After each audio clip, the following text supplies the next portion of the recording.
In this case, it's the Macedonian church. Macedonian churches. There you go. Yes. So Macedonia is just Macedonia is just a region, of what we would call Greece today. So what we want to do is look at what are we told are the characteristics of the Macedonian churches. So every time we see a they or a there, we would observe, we would just say, what's it saying about them? So what's the first thing that we notice about them? In verse 2. Saying about them? Yeah, what are they saying? What is Paul? Yeah, so the first thing is that they are going through a very severe trial. All right, somebody else. What's the second thing that we learn about the Macedonians? Extreme poverty. You skipped one. Overflowing joy. Overflowing joy, that's an important one. All right, Malcolm, you can go mute because I want to hear from somebody else. So we know that they've gone through a severe trial. We know that they have overflowing joy, and we know that they have extreme poverty. And then what's the fourth thing that we see? That despite all that they were going through, they gave as much as they could and even beyond what they had. Yeah, still in verse 2, what is the words that he uses up there? That in spite of their extreme poverty, what they resulted in? Generosity. Rich generosity. Okay, so interesting. We have a severe trial, we have extreme poverty, and we have rich generosity all at the same time. And then it says, yes, they gave as much as they were able and even beyond their ability, entirely on their own. And let's just stop there. That's probably enough. So somebody tell me, those of you that were here last week, what is our Giving University definition of generosity?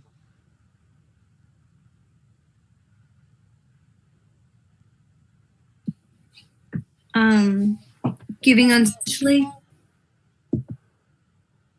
Yeah, the actual definition that we kind of went through starts with the word freely. Anybody write it down?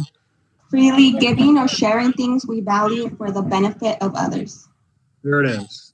Freely giving or sharing things we value for the benefit of others. So as we look at these three verses, what do we say about the Macedonians? Were they giving freely? I would say yes, because it's rich, Yes. built up and rich. Says entirely on their own. Were they giving things they value? Yeah. Yeah, because here they are in a trial and in poverty, and yet they're giving. So it's certainly valuable to them. And were they doing it for the benefit of others? Yes. Absolutely. So as we look at the, what does it say, we can come up with, 6 or 7 characteristics of the Macedonian churches without going any further than that. We know they were in a very severe trial. We know they had joy. We know they had poverty. We know that they had generosity. We know that they gave as much as they were able and beyond their ability, entirely on their own. So then we go with, what does it mean? So when I say what does it mean, we want to look at the interpretation and not the interpretation in anything other than, hey, what was Paul's point when he was saying this to the Corinthians?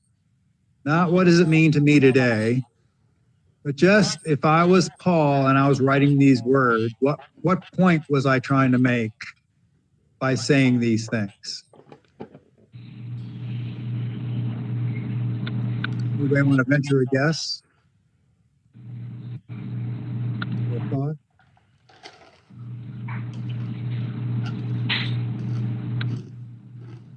do you feel certain that Paul was saying that he was praising the Macedonians or that he was upset with the Macedonians? He was praising them. I feel like he was kind of giving an example of another population that was going through something and just showing like their characteristics, like the way they presented themselves in the situation. Yeah, because he's talking to the Corinthians. And he says, I want you to know about these guys, the Macedonians. And here is what I'm telling you about them. So, from that context, we can say, okay, the meaning of this thing, the interpretation is that Paul wanted the Corinthians to be more like the Macedonians. He wanted them to have that same kind of generosity. So we've done the what does it say? We've done the what does it mean? Now we go to the what's the point? And we have to be careful with this because we don't want to take every single thing that we read and say, oh, well, that's what is supposed to apply to me today because, sometimes it doesn't. But could you say to yourself, well, gosh, this thing is in here and Paul's pretty sure that, he wants to convince the Corinthians that the Macedonians were a great example of generosity. Can we say that the point of this is that we also should be more like the Macedonians? And, I guess you can decide for yourself. But that's what I mean by what's the point. Any questions on that? So freely giving or sharing things we value for the benefit of others. That is the definition of generosity. The other thing we did last week is we talked about the areas of passion, which were all the different areas of people in need. And so as we go through the lesson today, we always want to ask ourselves, hey, as I'm looking at an organization, is it addressing the needs of people? Okay, so we don't want to do people that are not in need, and we don't want to do things and animals and plants that are not people, just for the purposes of giving universities efforts. If your efforts want to go towards that kind of thing, then I'm not objecting to it. It's just that the board of directors at Giving University wants to focus on humans who have needs. So that's where I want you guys to focus your efforts. All right. So I'm going to go back to the Giving University website. I'm going to download this organization review form, and I'm going to download the 990 analysis form. And pop it up and Microsoft Word. And I'm going to switch over to that. Start.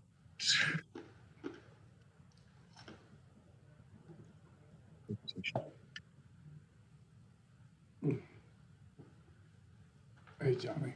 All right. So what we're going to be doing today is introducing you to what it means to look at an organization and be able to do a review on that I organization. made a new one and it works. So Thanks. hopefully you thought a little bit about during this week about, what your passions are.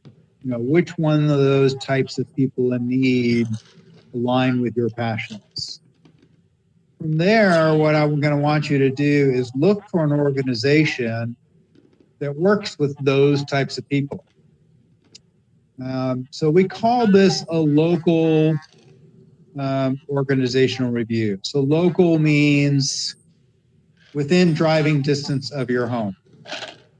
Now, obviously, if you are in Japan, for the short term, you're going to be thinking about an organization for near your home here in the States. So it definitely needs to be a United States organization. And not only does it need to be a United States organization, but the people that it's helping need to be people in your local area. So there may be a place that has a national headquarters of an organization, or a place that's meeting the needs of somebody in South America, but their headquarters here. For this particular homework exercise, we're going to exclude those.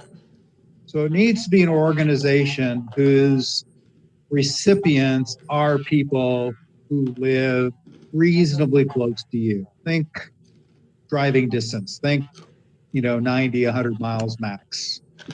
So, it doesn't have to be down the street, but it should be fairly local. And so in this organization review, what you're going to be doing is telling us what the organization does. And I want you to do that in your own words. I don't want you to copy and paste a paragraph from the website or from some document. I really want to hear from you guys.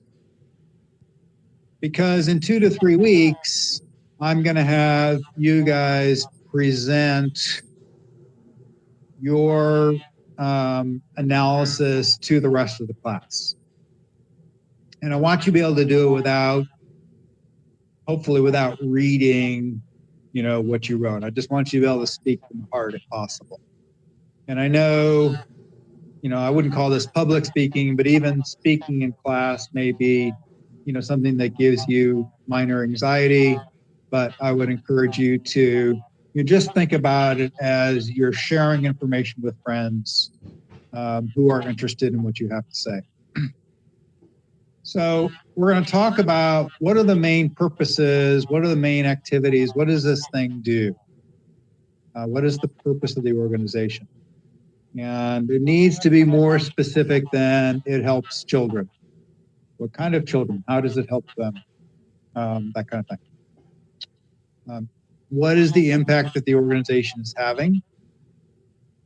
And the third thing says, please fill out your 990 scorecard. So we're going to spend a lot of time today talking about that 990 scorecard, but you will just enter the number that you calculated. And then what I'm going to ask you to do is attach or send the 990 itself along with your analysis. You'll be emailing those to Beth and myself.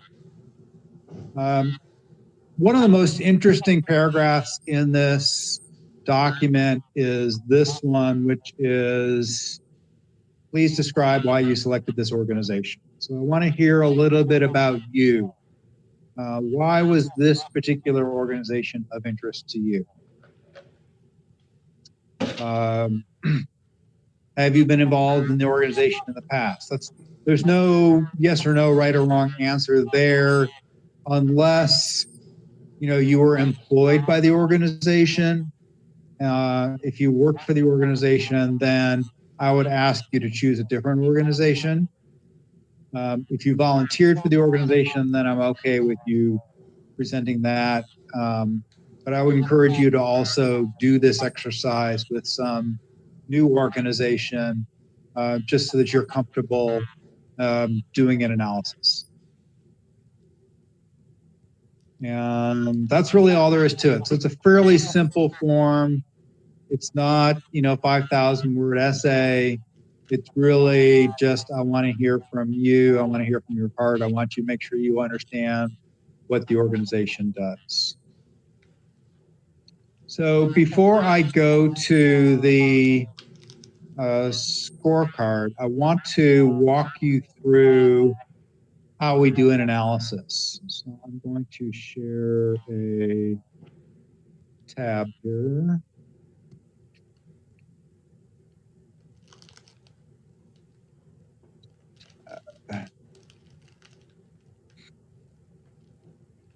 All right. So your favorite website for the next couple of weeks is going to be one called GuideStar. So this is guidestar.org. So the cool thing about GuideStar is that almost every nonprofit in the United States, their tax forms are on this website. By law, organizations that, with a few exceptions, have to disclose their tax forms to anybody who asks. The two exceptions to this are organizations that identify as churches, which I find interesting because to me, I would like to see a church reveal this information just as much as I would like to see any other charity reveal this information. I would like to see churches be transparent with how they're spending their money. The other thing is that very small organizations don't have to fill out the form. And even medium-sized organizations can fill out what we would call the easy form. And so for your exercise, you want to find organizations that do a full 990 tax form. So the first thing that I'm going to do is sign in. And so this will be the one thing that you want to take notes on, because we're going to be sharing an email and password. Part of our license allows us to do that as long as we're not all on the site at the same time. So you don't want to jump in onto the website while I'm teaching in class because you'll knock me out.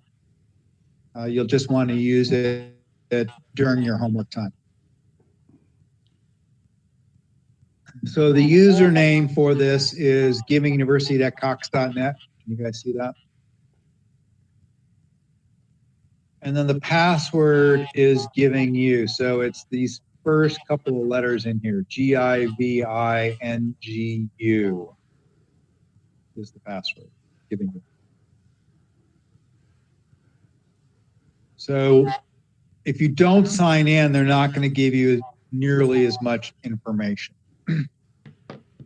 So what I'm going to do is Oh, you should go through this sometime. I can just type in the name of an organization. I can type in something that interests me. When I do that, it's going to pop up what it thinks is the organization that I'm most interested in. And I'm going to pick the Red Cross just because, like I told you, I'm an equal opportunity picker honor. You can do it 3 years. And I'm going to pick on them today. 3 months. So I'm going to click on the Red Cross. And then I'm going to scroll down. Hey, Beth, do you know if we're recording? Yes, we are. Okay, great. So as I scroll down over here on the right, there's a little section called tax forms. And then there's a thing that says show forms 990. And what I want to do is look for the most recent 990. Now, they're not all going to be 2020 990s, just like you have the ability to extend your taxes. Other organizations have the right to extend theirs. They may be on a different fiscal year than the calendar year, but you just want to pick the most recent one, assuming that it's, if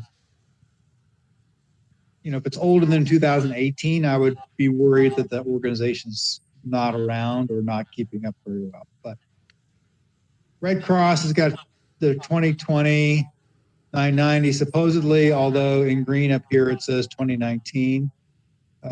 So let's see what it is they've done here. So they're on a fiscal year up here. And again, you don't have to worry about this. I'm just going to show you this. They're on a year that ends June 30th. So this is their July 2019 to June 2020 tax bill. All right, so I'm going to show you 6 things that we're going to look for on this tax form. I don't expect you to be a master of tax forms in general. I'm just going to teach you a couple of things to look for and explain to you why we look for those things.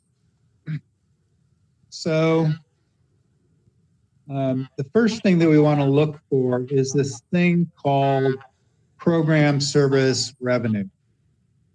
That is line 9 on page 1. So what program service revenue means is an organization who gets money by charging for something. And so what we want to get a sense of as we look at this is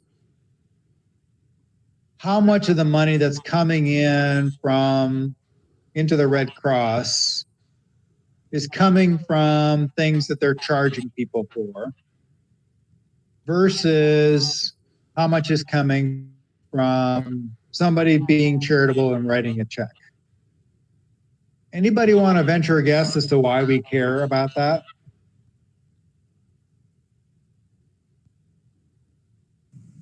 Do you feel like there's anything right or wrong with charging for things? I feel like you shouldn't have to charge people in order to do good. Yeah, it's an interesting debate. So what is the alternative for charging for things? The alternative is you've got to, if I'm being blunt, you have to beg for money.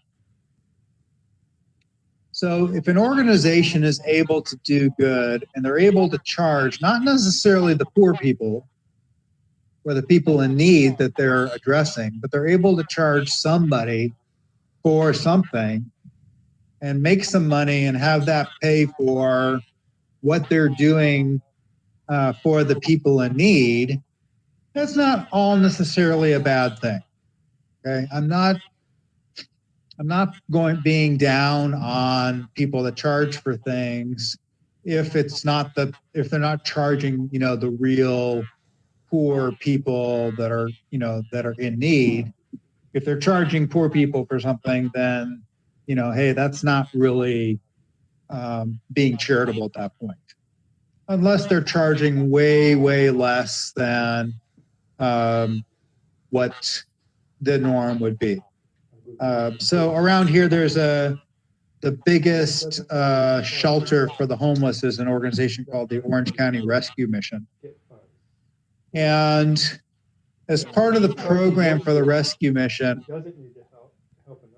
they want to teach the people that have been there for some period of time life skills.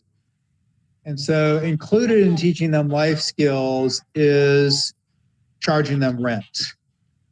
And, who was I talking to? Was it Namdi? We were talking about, charging people in a home just so they can learn. And maybe at the end, just giving them the money back. Maybe not, just depends on their organization. Oh, yeah. So, is that true? I think we were talking about the rent. Yeah. Right. Charging them. Yeah. So if I charge, somebody who's never understood what it's meant to balance a checkbook, never had to worry about meeting their own needs, and I say, look, you need to go out and get a job, and you need to pay us $500 a month in rent. That $500 a month is significantly less than they would have to pay anywhere else, or maybe it's $300 a month or whatever it is, but it's teaching them a skill and it's holding them accountable to something.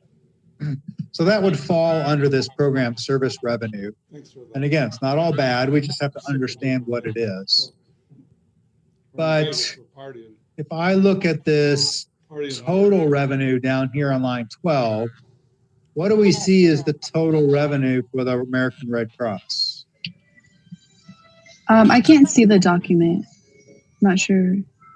It's just me. Let me Wednesday, I everyone. apologize for that. I have to switch tabs here. Okay. Thank you for letting me know.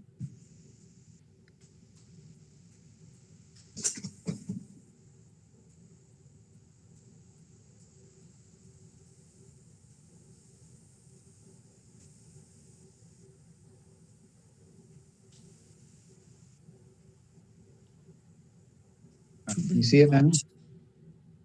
So Yeah. down here 2.8 is line 12. Line 12 says total revenue. Total revenue is how much did you bring in the last 12 months? 2.8 How much? 2.8 what? billion. Billion dollars. Okay, so not an exact rule, but a guideline for you guys. This organization's probably too big for you to do your local.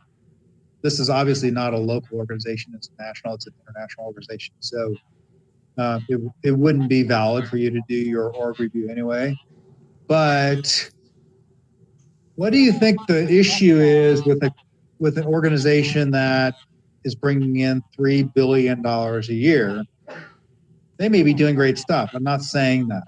I'm just saying that sometimes Let me make sure. it's harder for you to feel like that your contribution is, having a big impact. So it's just a suggestion. There is no hard and fast rule. My suggestion for you is to find organizations that are somewhere in the 300,000 to 30 million range, or 200,000 to 30 million range in this line 12 total revenue. If they're smaller than 200,000, they probably didn't fill out this particular form. So at the top of the page, it needs to say 990 in the upper left-hand corner, not 990 EZ, because we can't do the full analysis on the EZ. It's got to say 990. All right. So somebody's going to have to grab their calculator. And what you need to do is take 1.8 divided by 2.8. 0.64. All right. So as a percentage, what percentage is that? 64%, right? Yeah. So what that's saying is that, 2/3 of the money that's coming into the Red Cross is coming for charging for stuff. Super interesting, huh? Did you know the Red Cross charges for stuff? Did you know that they made $1.8 billion by charging for stuff? Did they charge you to donate blood? What? No, they don't charge you to donate blood, right? So where do you think their money comes from? Well, they charge the hospitals for delivering blood. So the hospitals have to pay for the blood, even though you gave it to them for free. Wow. And that's their model and part of how they raise money. All right. So first question we want to ask ourselves, we're going to divide this line 9 by line 12. So your scorecard's going to give you, you're going to do that division, and your scorecard's going to say, I'm either going to give, in the 6 times I do a calculation, I'm either going to get a 3 points for the organization, or 2 points for the organization, or 1 point for the organization. And I'm not going to confuse you with the actual form yet, but I just want to kind of let you know that if something's at a 0.6, that's going to be a 2 point as opposed to a 1 point. So why do we care? We care because we want to find organizations that need our money. Not that they don't do great things if they don't need your money, but for this particular task, we're trying to find organizations that need your money. Well, if 90% of their revenue comes from charging for stuff, then they're doing just fine without your donation. So that's what we're looking for there. All right. We're going to do some exercises, so don't get too overwhelmed by this, but I just want you to pay close attention as I go through this. All right. The next thing is I'm going to flip down. There's a whole bunch of yes, no questions. We don't care. Skip, skip, skip, skip. Fascinating stuff. Someday I'll talk to you about it, but probably not. All right. We're going to go to this area. It's listed as page 7. It may not be the 7th page. And it says compensations of officers, directors, trustees, etc. So what it says is, list minimally the 5 highest compensated employees that make more than $100,000 a year, plus the compensation of all of the officers and all of the directors. And so you'll start to see some really interesting things. So as I look at the Red Cross, so column D here, this 4th one, is I see the president of the Red Cross makes how much money per year? 737,900. $737,000 a year. Closely followed by this guy Clifford, who makes $710,000 a year. Closely followed by Chris, who makes $650,000 a year. Closely followed by Sean, who's the chief transformation officer, whatever that means, who makes $600,000 a year. All right, is that rubbing any of you a little bit wrong? Yeah, it would. Yeah. So just because an organization is big, it doesn't mean they have to pay their executives huge amounts of money, in our opinion. Okay. This, all of what we do here at Giving University is just getting you to think about it. So you have the right to disagree with me. But as I scroll through here, what I'm going to do is count the number of people that make more than $170,000 a year. So 1, 2, 3, 4, 5, 6, 7, 8, 9, 10, 11, 12, 13, 14, 15, 16. And then it gives me a bunch of zeros. And then down here at the bottom, just to show you, it says, what is the total number of people that make more than $100,000 a year? And the answer is 1,576 employees of the Red Cross make more than $100,000 a year. So your donation is being used for what? Well, in part, it's to pay for these giant salaries.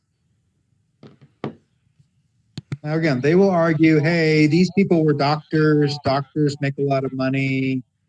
They deserve to make all this money. And again, you can decide for yourself. But for the purposes of this exercise,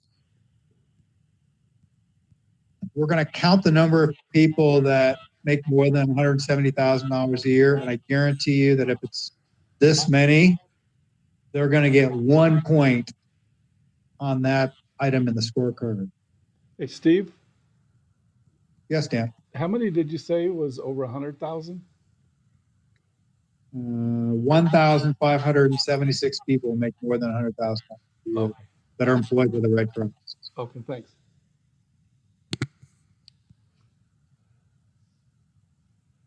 So now, not everybody's like the Red Cross. I'm picking on them today because they have some nice big numbers I can pay attention. All right, the next thing that we're going to look at is on page 9, and it's this section called government grants. And so on the first page, it was just breaking you down between grants and contributions and program service revenue. And in this case, we're going to further break it down into government grants. And so we're going to look at this total 887 million. And I'm just going to look at the 887,000 for my division. And then we're going to look at this government grants. which is 115 million. And you can enter all those numbers into your calculator if you're not really good at rounding and worrying about those kinds of things. But what you need to do is divide this number, which is the 1E government grants number, by 1H, which is the total. We're trying to find out what percentage of the contributions that came in from the government. So has anyone run that division and given me a number? Looks like it's about 0.13 or so. 13%. There you go, 0.13. So 13%. So that's okay. What we're looking for are the people that will score badly are the organizations that rely heavily on government grants for two reasons. One, again, if 80% of their revenue is coming from government grants, do they really need your money too? Or are they just, taking that on top of what the government's already funding the vast majority of what they do? And again, those of you that are working in the foster care system for under 18 is completely funded by the government. So there may be a lot of organizations that are helping foster youth, which are, you may have a passion about, but it may just be an organization that's completely or almost completely funded by the government. The danger of that is, hey, if the government decides not to fund this group anymore, what's going to happen? They're going to go under because they're relying so heavily on government grants. So that they get dinged a point or two from that. All right, so then I'm going to skip all these other numbers. So again, we're only going to look at 6 things just to try to keep it simple and straightforward. The next thing I'm going to look at, and they've changed these numbers a little bit, so we're going to have to be careful here. But we're looking at this line 1, which says grants and other assistance to domestic organizations and domestic governments. Does anybody know what domestic means?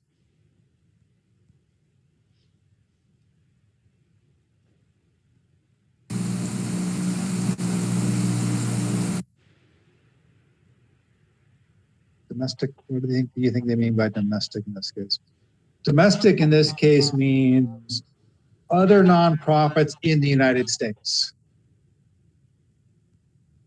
So in this case, Red Cross is a 0. They don't give any money to other nonprofits in the United States. And that's fine. We want them to focus on what they do. But you'll find other organizations where this number is very, very, very large. And what it means is it's what we call a pass-through organization. All they do is raise money, and then they give that money away.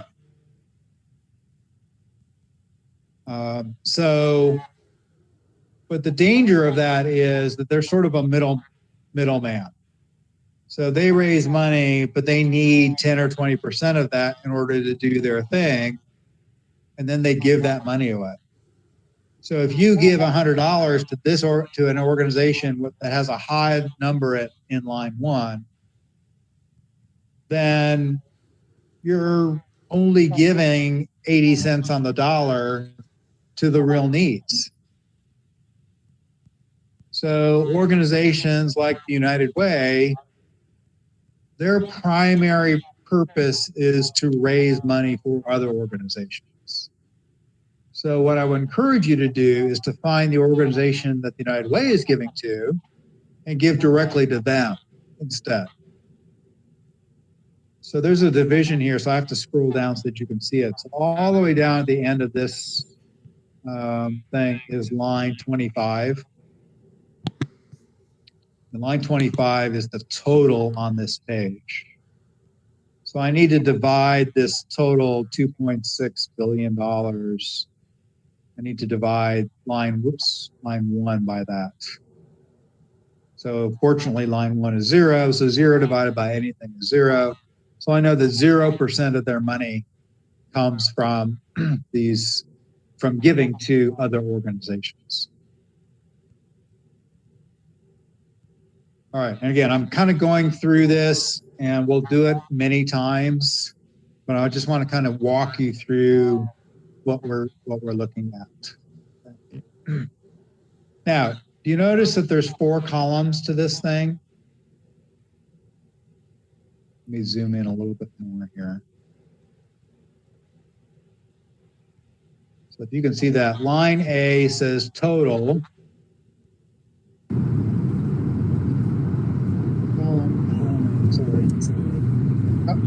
Column B says program service expenses. Column C says management and general expenses. And column D says fundraising. So B plus C plus D equals A. So the B and the C and the D are just a breakdown of the total, which is an A. So column B, which is program service expenses, is the money that they're spending on doing their nonprofit work. So obviously we're looking for organizations where most of the money that's being spent is being done on their nonprofit work. Because if all the money that they're spending is on fundraising, then they're just this fundraising machine. They're not doing any real work. And so we want to look at the percentages of the total management in general compared to the total, and the fundraising compared to the total. So just remember, A is total, B is their nonprofit work, C is their management overhead, and then D is fundraising. So I'm going to jump back down to this line 25, which is the total. And line 25, you can see it says total functional expenses. So what I want to do is divide this number by this number. And that will tell me what percentage of their nonprofit, of the money that they spend, is for their nonprofit purposes. So has anyone got their handy dandy calculator on their phone? Do that division.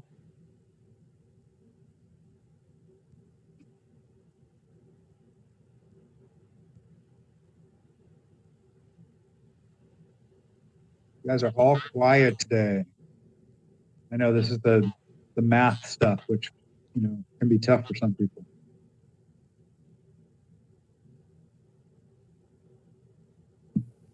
I can't say I hate math, but I can't say I really like it either. It's okay. All I'm asking you to do is 6 division problems, actually 5 division problems.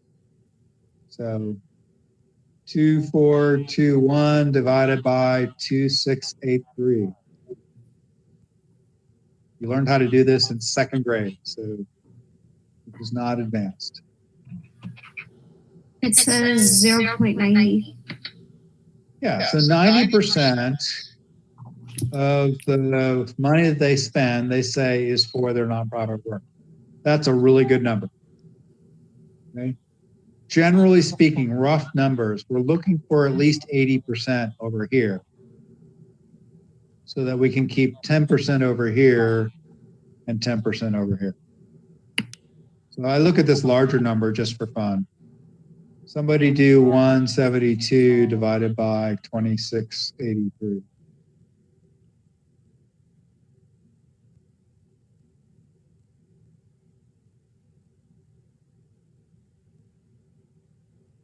That looks like 0.06, something like that. Yeah, 0.06. Yeah. So only 6% of their money is spent on fundraising, which makes sense because so much money that they make is actually coming from for charging for stuff. Plus, at least for the Red Cross, the media does a lot of the fundraising for them. So they don't have to run commercials because they just get, the news to say, hey, if you want to help out, donate to the Red Cross. So they get free advertising. All right, so now I'm going to switch. So now that you guys have kind of seen me walk through this once, I'm going to bring up this 990 analysis form.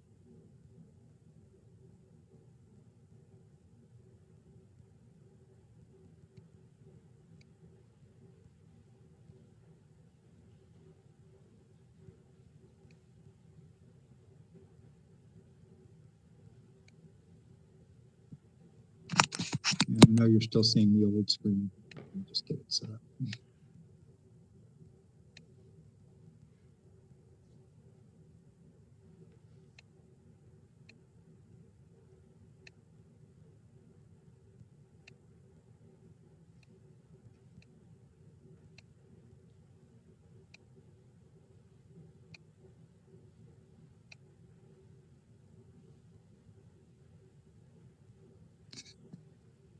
All right, so here's your 990 analysis form. So this is the meat of what your homework assignment's going to be for the next couple of weeks here.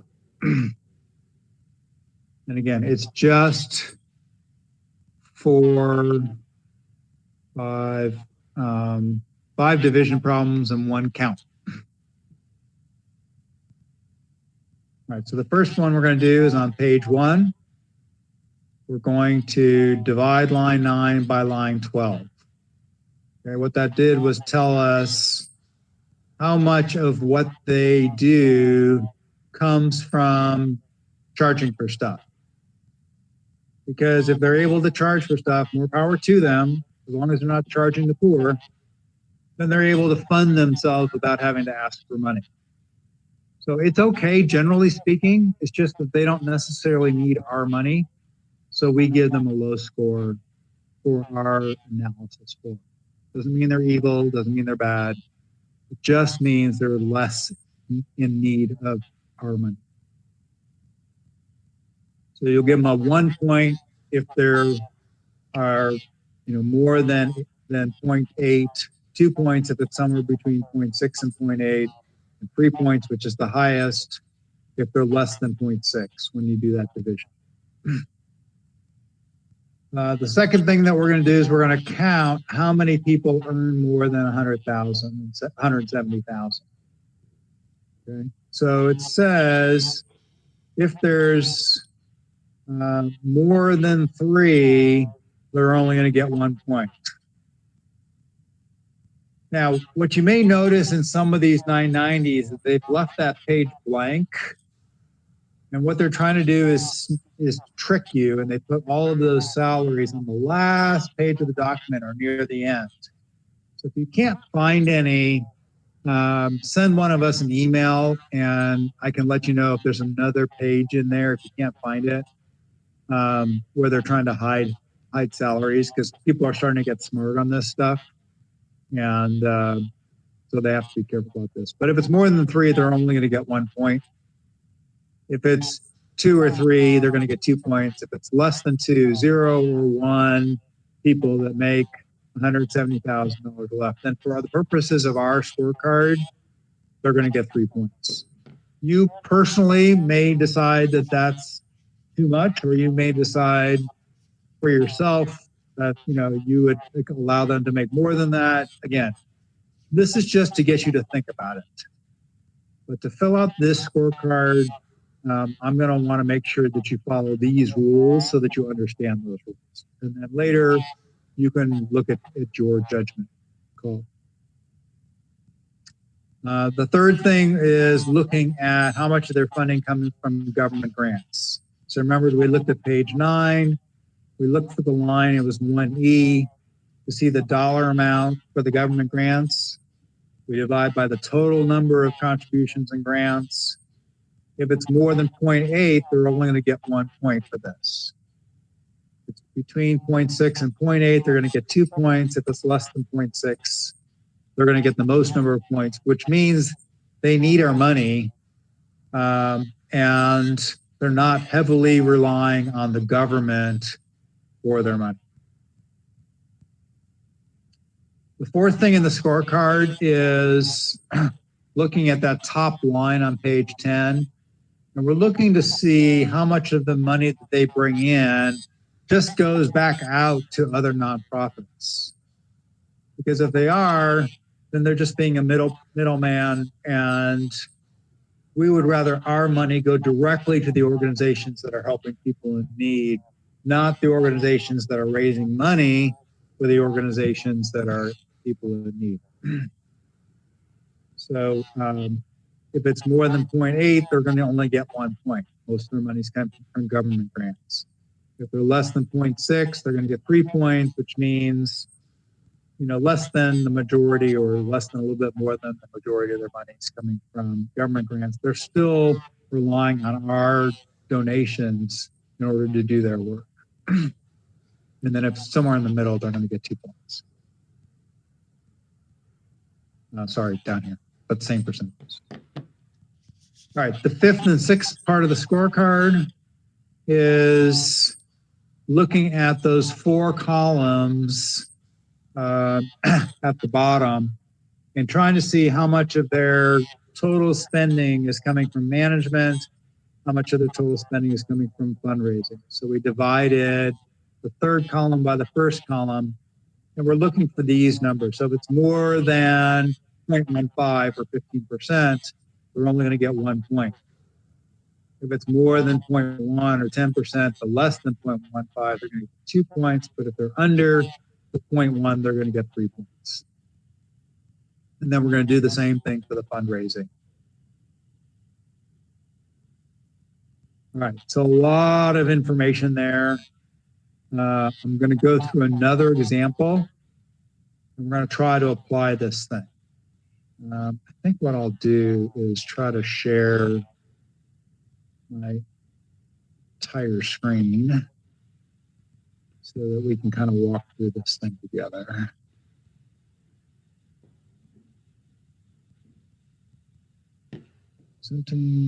Any questions so far? You're all muted and all quiet, so I don't know if you're all confused, if you're all on your cell phones chatting with your friends, or if you're just learning. Learning a lot. It's a lot to take in. I'm still trying to. It is. Process We're going to everything. go through this. We're going to go through this many times. So give yourself some breaks there. We'll figure it out together. So I'm going to share my entire screen.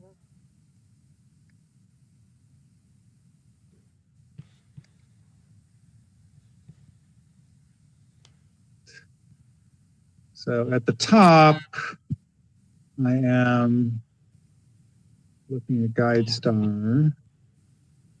At the bottom, I'm looking at my scorecard.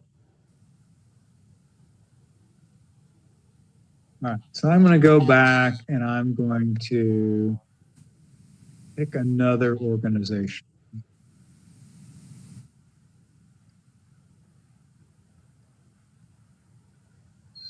I'm going to do another search. Anybody have one they want me to pick? I can do their homework for them.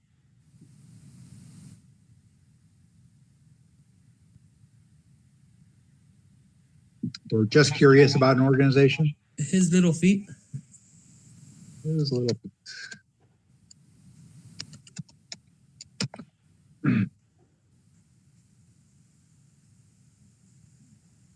Yeah. All right, I have a His Little Feet in Colorado. Yep.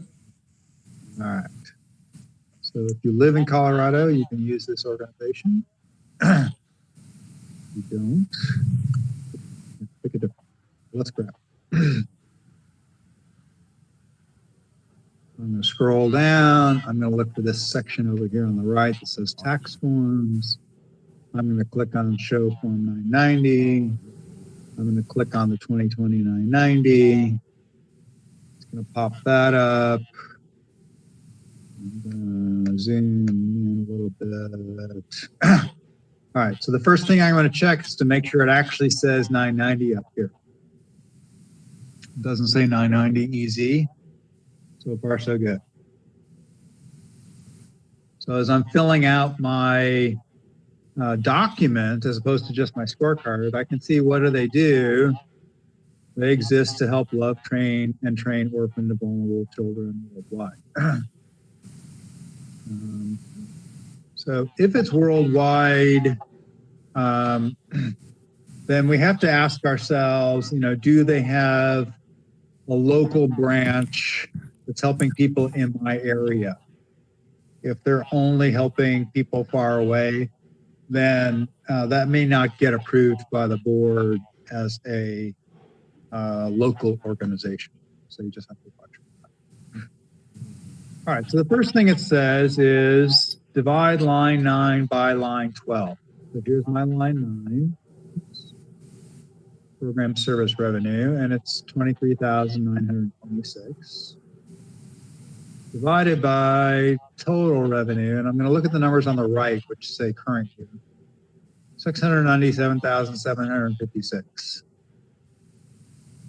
So who was it who requested this organization? I didn't see who raised it. I did. Okay, so grab your calculator. What's 23,926 divided by 697,756? 0.03. 0.03, okay, 3%. So is 3%, 0.03 less than 0.6? Yep. Yes. So this organization will get 3 points for the first scorecard number. Now I'm going to go to the second one, which says find the salaries. I'm going to scroll down. I'm going to skip all the yes, no garbage. And hopefully after all these yes, no questions, I'm going to see this page that says compensation of officers. And I see that the president makes 61,000. The vice president makes 36,000. Everything else is a zero. And when I go to the second page down here that says total, the total says 97,000. If the total said some really, really large number, then I know that they're cheating and they're putting all their other salaries hiding in the back of the document. So, how many of those people make more than 170,000? None. Zero. So 0 is less than 2. So they would score 3 points for that one. Does that make sense? Yes. Hey, Steve, I have a question on that one. Yeah. Do they have to, on that total, do they have to give you the total that includes all the ones they're hiding somewhere? Well, I'm just saying if they first present it and they think there's only 1 or 2 and they're presenting to the class, I may be looking at that and saying, wait a minute, they tricked you. So they can just save themselves a little bit of energy by trying to find it themselves. But it's not a strict requirement. So that's why I'm just kind of letting them know that that's something that I look for as I'm reviewing. Oh, okay. So whoever files the form doesn't have to actually put the whole total of the. They don't need to fill out the total. They'll just look for all the salaries they can find and count the number of ones that are over 170. Right. But I may get a slightly different answer than they do. Right. And I would walk them through why I got that other number. Yeah, I'm just trying to figure out how they're hiding them. Yeah, sometimes that total ends up being a really large number. And then you can see that this is a 34-page document. So it's probably hiding on page 33 if they're doing it. All right, so the third thing says go to the statement of revenue, page 9. So statement of revenue is here. And we're going to look at this line 1E, that's government grants. Now I have an easy division because government grants is blank, which is 0. 0 divided by anything is 0. No money is coming from government grants.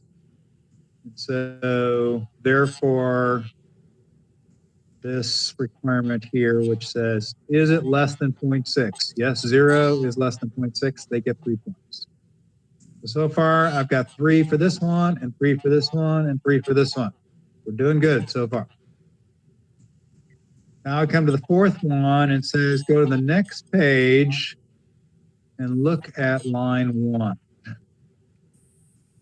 Go to the next page and I look at line 1. Well, what do you know?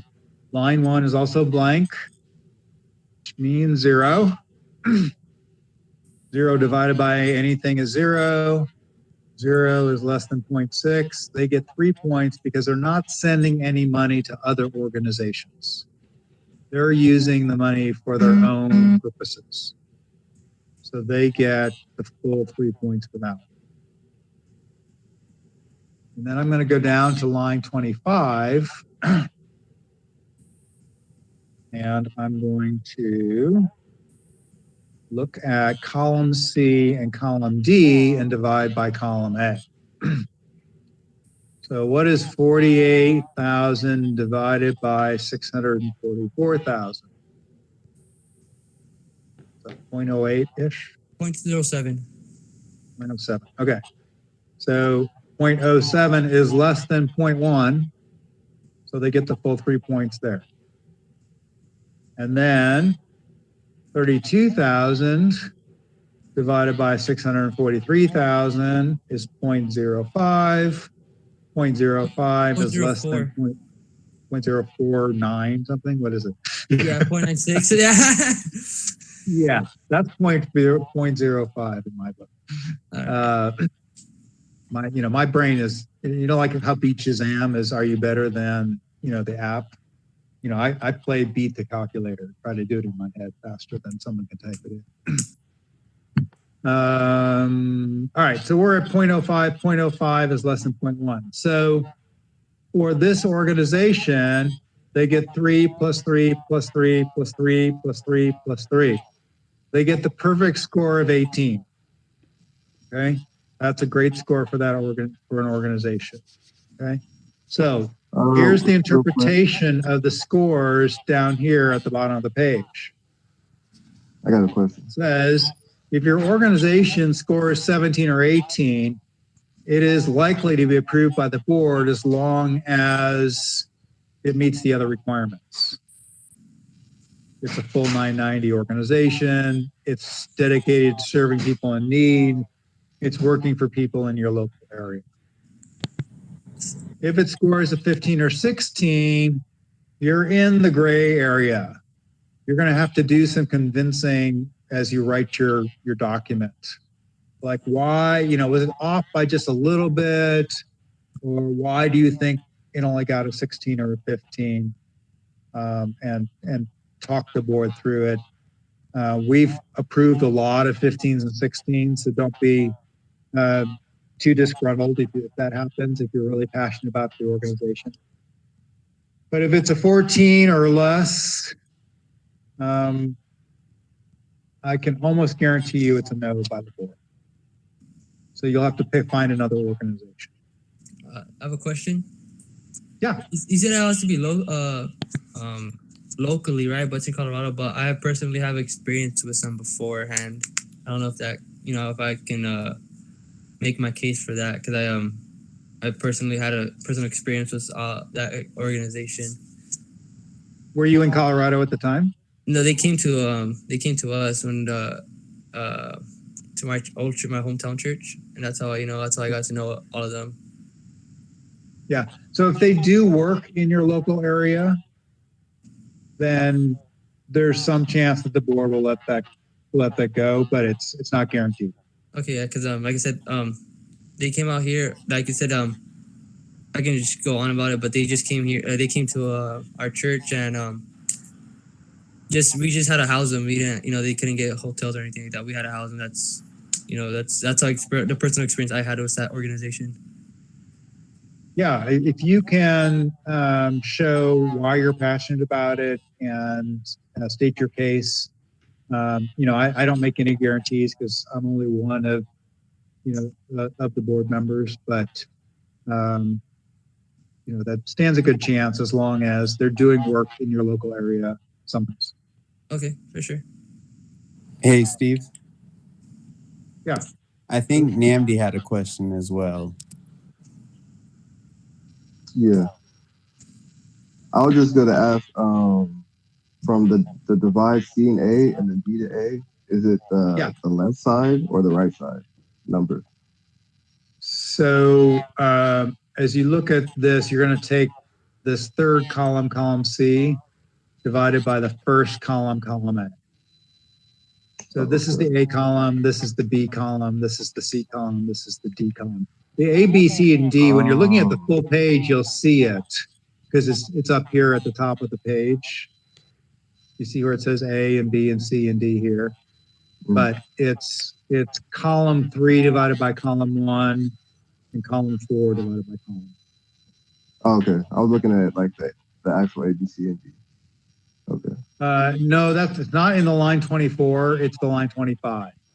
So you don't want to look at these A, B, C, Ds. You want to look at it. Great question.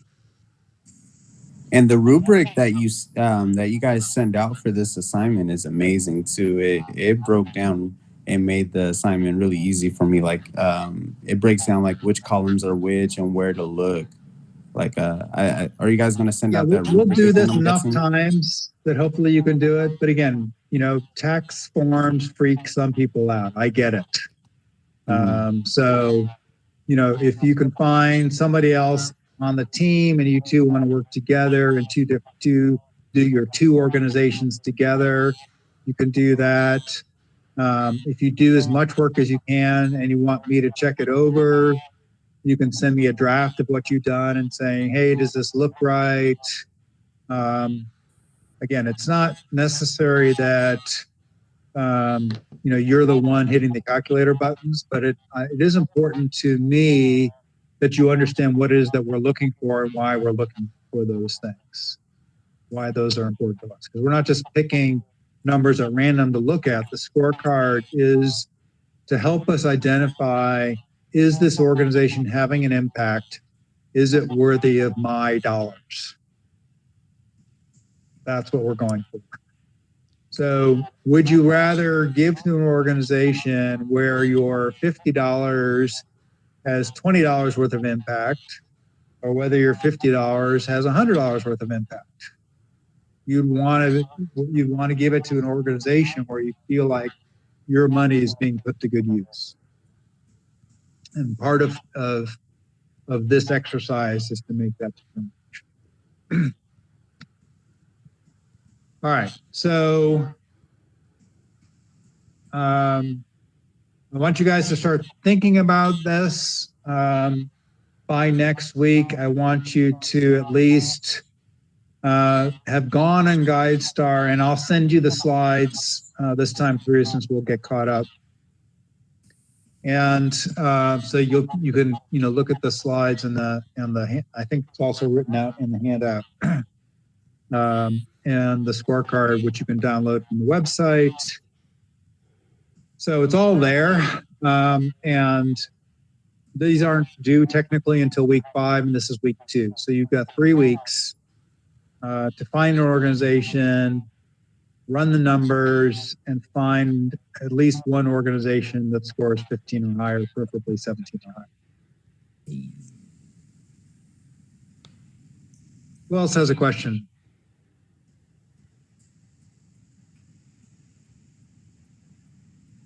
Far so good.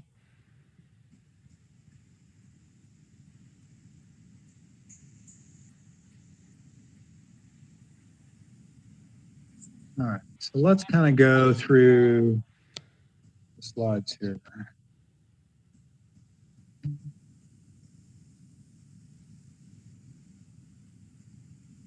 First of all, what do we mean by nonprofit? No money, no profit. Yeah, it's an interesting misconception. There are companies that are for-profit that don't make a profit. And there are nonprofits that by the technical term actually make a profit, meaning they end up with more money at the end of the year than they had at the beginning of the year. So in terms of just strict dollars, a nonprofit can make money.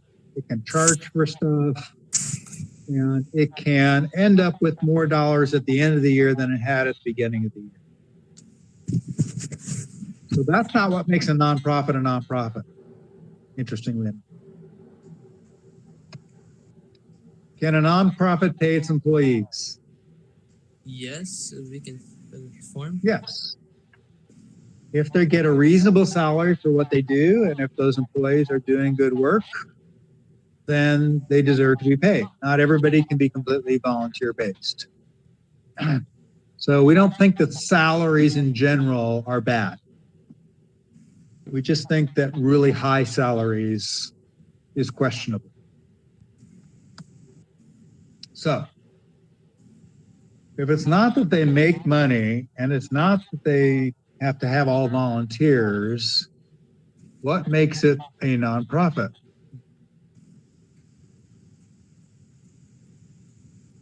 All right, one of the girls, one of the females, throw a guess out there. Those are no longer be super quiet.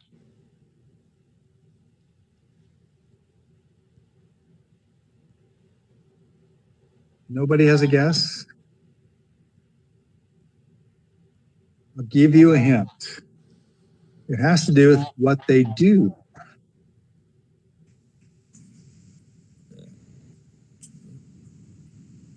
It's They others? give to the public.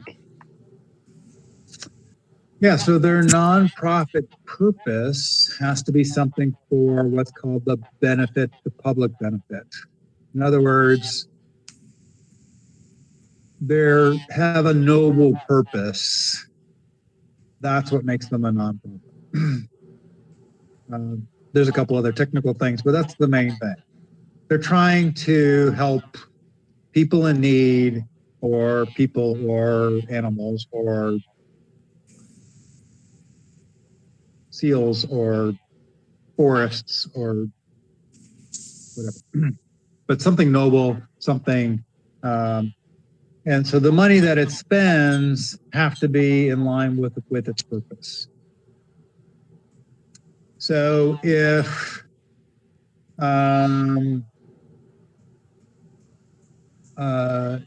Richard, what's the guy that just came from space on Virgin Galactic?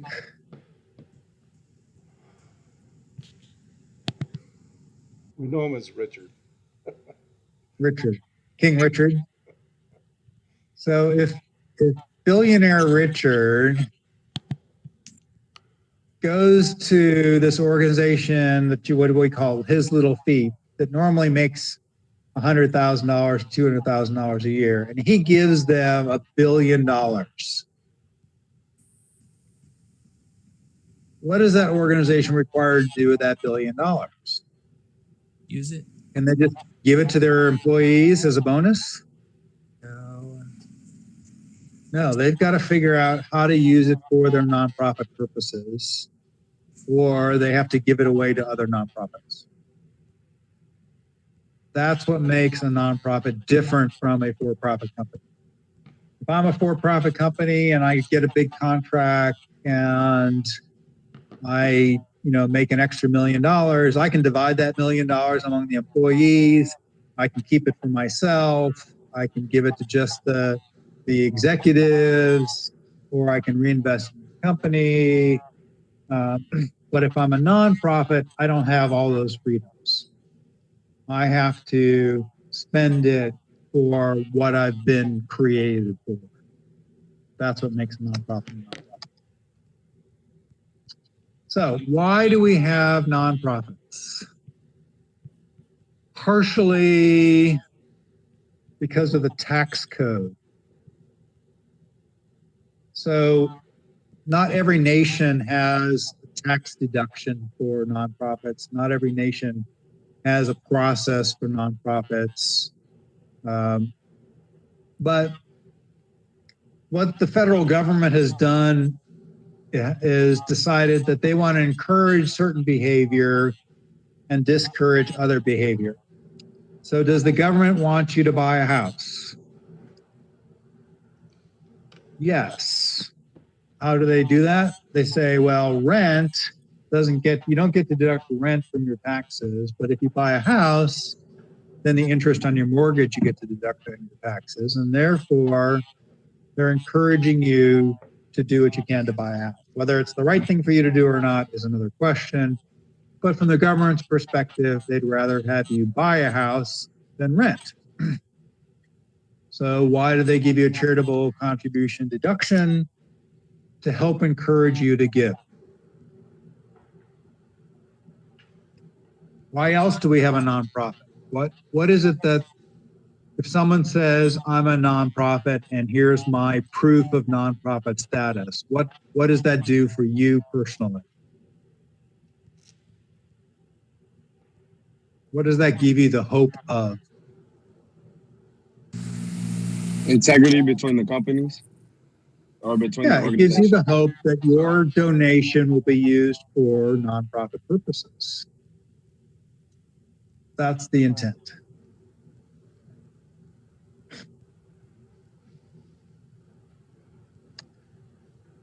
All right, I asked this last time, somebody Googled it. So 1.5 plus million nonprofits in the United States.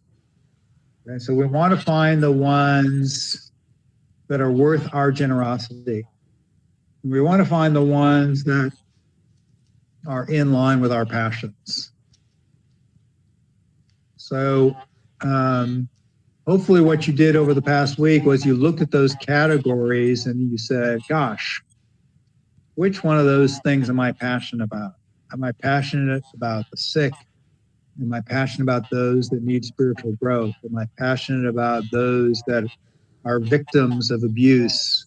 What is it that I'm passionate about? What types of people in need? And then you want to go after an organization that's meeting those needs. You don't want to just pick an organization at random because you're less likely to build a relationship with them. You're less likely to partner with them. So you as a United States citizen have the right to look at the 990 of any nonprofit except for a church or a really small nonprofit.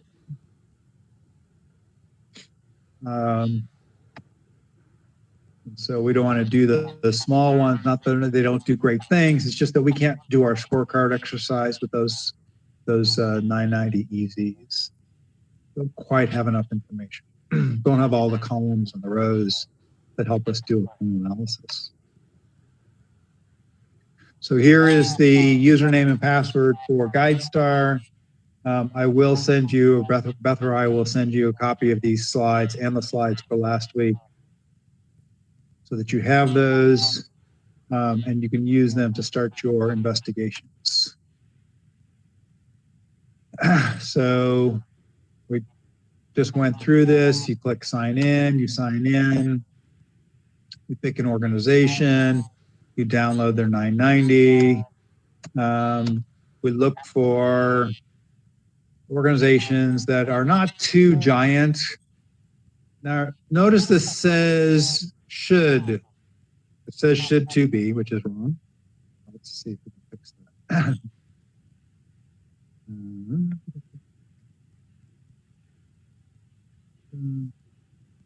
Should be.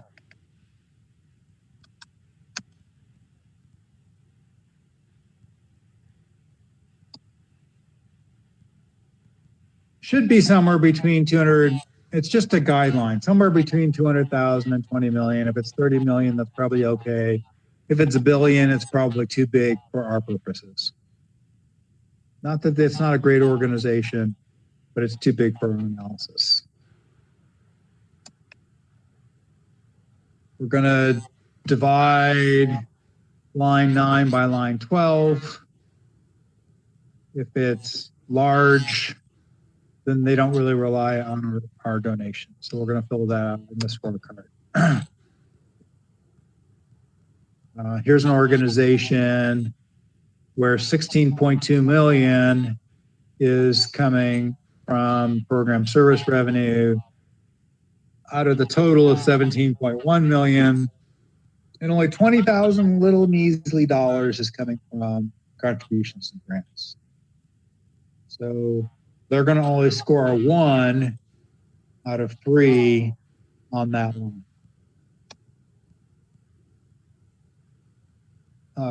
Here's a different organization, but we're doing the same analysis on it. Program service revenue is only 284,000 out of the total of 15 million that they bring in. So that's 0.02, which is very small. So they get the full 3 points for their scorecard. The accomplishments section, I didn't go through this time, but kind of helps us determine what it is that they do. So we just, as we look at that, we want to make sure that they're doing things that are addressing people in need.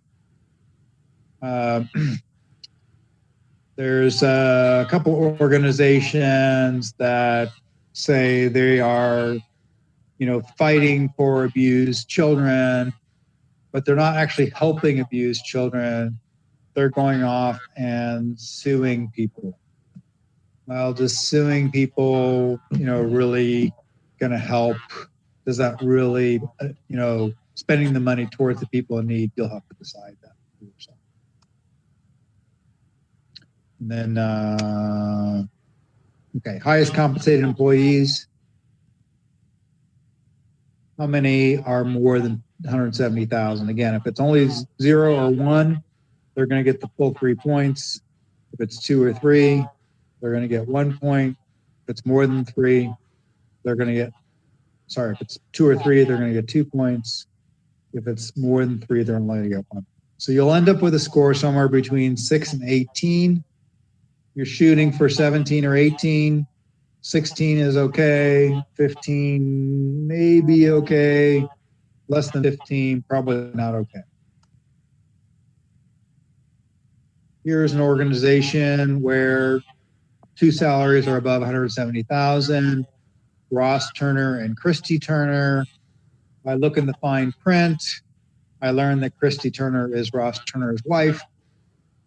She's the secretary. He's the executive director. So combined, they're doing pretty okay. They're making almost $600,000 a year. So I don't know about that. Here's an old another organization, 1, 2, 3, 4, 5, minimally, that are making more than 170,000. And then there's another page, 3, 4, 5, 6, 7, 8, 9, 10, 11, 12, lots and lots of people. Again, this is an old version of the Red Cross. You can see that at the top. We're going to look at the statement of revenue page. We're looking to see if they're bringing in too much money from government grants. If it's 0.6 to 0.8, they're going to only get 2 points. If it's 0.8 or above, they're only going to get 1 point.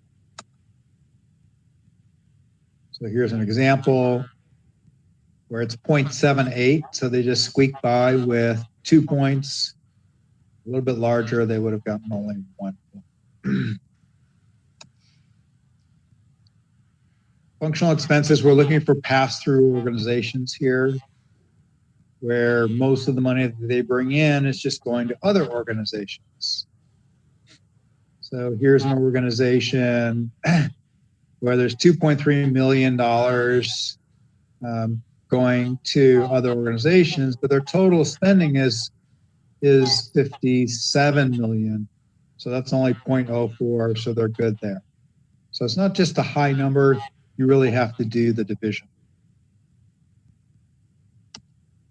And then the last 2 things we're going to do is we're going to look at those 3rd and 4th columns of line 25. So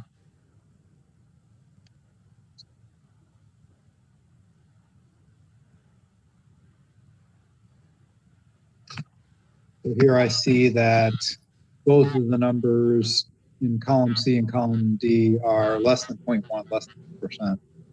So they're going to get the full 3 points for this particular organization. Going going to hold off on this video for tonight. I've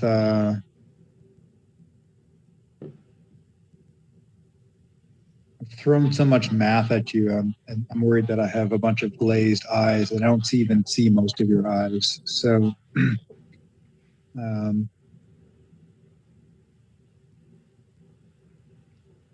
all right, speak to me. What questions do you have? Are you at the point where you can ask questions, that you can articulate questions?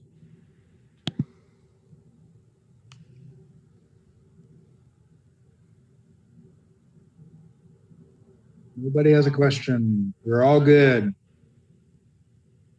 Let me make a comment, Steve. One thing we always encourage people, we're a little hard on the Red Cross for, pretty obvious reasons. But whenever there's a disaster, it's kind of the first thing that comes to people's minds. And so I try to encourage, our board to, give people other alternatives, other organizations that just use the money a lot better, but still help people when there's a disaster. Because most people tend to give a little more generously when there's a disaster. So we just try to show you the truth, but we try not to eliminate the option. It's just we want you to know what the truth is, but still give you great options and maybe help you find good options. Yeah, good point, Dan. The Red Cross is especially really good at getting blood to people. That's what they do best. Let me see, Red Cross. If you Google search Red Cross homes in Haiti,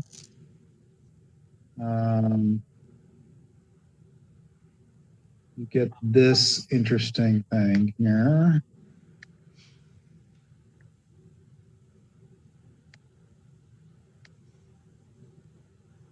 An article that says how the Red Cross raised $500 million for Haiti and built 6 homes. So, telling you, houses in Haiti, I've been there, they cost less than $1 million. They cost less than $100,000. They cost less than $10,000. $500 million could have built many thousands of homes. So they're not necessarily great at the disaster relief part of it. So if a disaster does come up during our class session, depending on the type of disaster, I will most assuredly give you guys alternatives to organizations that are doing work in those countries or in our country in those cities, and really helping out. Dan, do you have a few seconds to kind of talk about how Bahamas is going? Yeah, we're just finishing up Bahamas, and we did a great deal of variety. Yesterday, they worked with some young girls, just helping them build their self-esteem and their insides. They rebuilt a couple buildings that had been devastated by the tornadoes. Of course, we can't rebuild the whole island, but we did the parts that we could do with an organization that we partnered with on the trip in the Bahamas. So the group had a great time. They had a lot of fun. Sometimes I think they had too much fun, but we try to make our trips fun, and we work hard. We also built 2 houses 3 weeks ago that we were really excited about because we took some of our kids, and we took some adults, and we built 2 houses, and the houses were $6,000 each, I think is what they were. And so it was a great way to, it was a service trip. So it was a great way to go get our hands dirty, pound some nails, and leave a set of keys for a really, great families. So we've also been trying to break through the COVID cloud. And what I'm finding is we're the first group on a lot of these things, which is nice. But we try to be really careful and really wise and not proud about it. But we're just trying to encourage people to get back out there in the world. So anyway, thanks, Steve. Thanks, Dan. All right, I'm going to let you guys go a little early tonight. I'm seeing a lot of letters instead of faces. And so this is the last week where that's going to be okay. Going forward, will not be this dry number stuff. It'll be way more discussion.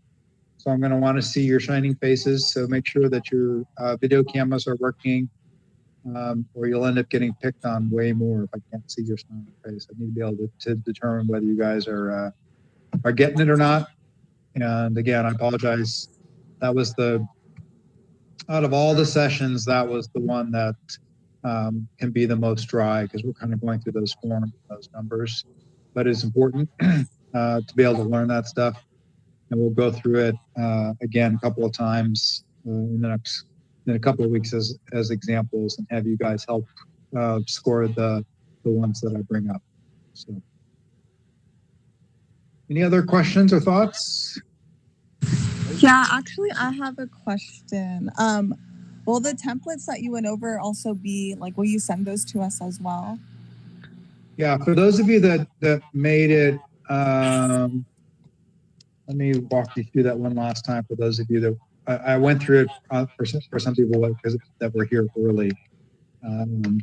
So you want to go to the Giving University website, and on the Giving University website, you'll see this page. In this upper right-hand corner, there's these 3 bars. When you click that, you'll get a little side menu, and you want to click on Student. When you click on Student, you're going to see a bunch of students. You're going to want to scroll down to this section called Important Documents.